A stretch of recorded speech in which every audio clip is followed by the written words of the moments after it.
ഞാൻ അപ്പോഴേ പറഞ്ഞതാ പട്ടിയെ വാങ്ങണ്ടെന്ന്. അതങ്ങനെ പറഞ്ഞാൽ കേൾക്കത്തില്ല. ഇപ്പൊ ഞാനാ പട്ടി മൂത്രം ഒഴിച്ചാൽ തുടച്ചു കളയുന്നതും അപ്പിയിട്ടാലും ഓരി കളയുന്നതും. പട്ടിയെ വാങ്ങിച്ചപ്പോ നീ പറഞ്ഞതല്ലേടി നീ ഇതൊക്കെ ചെയ്തോളാന്ന്.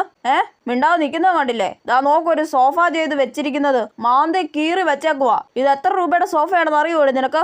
അവക്ക് പട്ടിയെ വാങ്ങിച്ചോണ്ട് വന്ന് കൊഞ്ചിച്ചാൽ മാത്രം മതിയല്ലോ, ബാക്കി കാര്യങ്ങളൊന്നും അവക്ക് അറിയണ്ടല്ലോ. കൊണ്ടുവന്ന് അന്ന് തൊട്ട് അതിന് ഭക്ഷണം കൊടുക്കുന്നതും കുളിപ്പിക്കുന്നതും നടത്തിക്കുന്നതും എല്ലാം ഞാനാ. ഇനി മേലെ നീ പട്ടിയുടെ കാര്യങ്ങൾ നോക്കാതിരുന്നാലാ ഞാൻ അപ്പൊ പറഞ്ഞു തരാം. ഇനി ഇതേപോലെ ഇവ സോഫ മാതിക്ക് ഇരുന്നത് ഞാൻ കണ്ടാ ഇവനെ പുറത്താക്കും നിന്നെയും പുറത്താക്കും.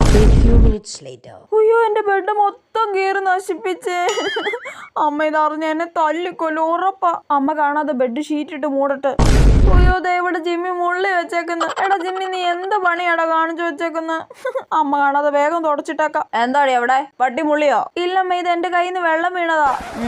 അമ്മേ, രക്ഷപ്പെട്ട്. എടാ ജിമ്മി, നീ എന്നെ കൂടെ വീട്ടിൽ നിന്ന് പുറത്താക്കുവാടാ കുരുത്തം കെട്ടവനെ.